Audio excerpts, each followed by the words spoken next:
রাসূলের উম্মতকে শোনায় দেন, পিছনের যত গুনাহ আছে সব গুনাহ আমি আল্লাহ মাফ করে দিলাম।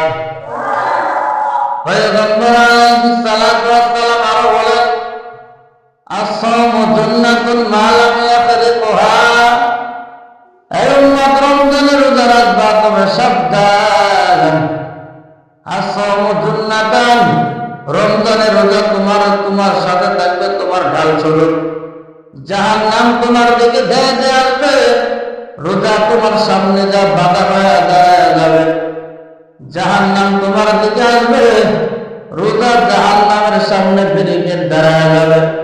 শাস্তি তোমার দিকে আসবে, রোজা তোমার দিকে ব্যারিকেড দিয়ে দাঁড়ায় যাবে।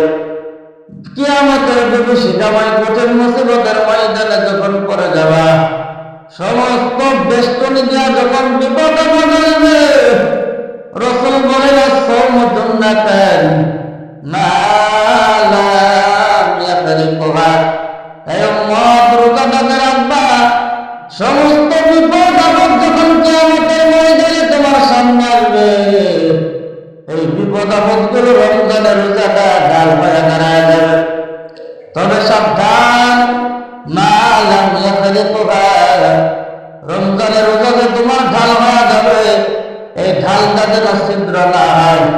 সাহাবায়ে কেরাম রাসূলুল্লাহকে জিজ্ঞাসা করলেন, পয়গম্বর, রমজানের রোজার ঢালটা ছিদ্র কিভাবে হবে?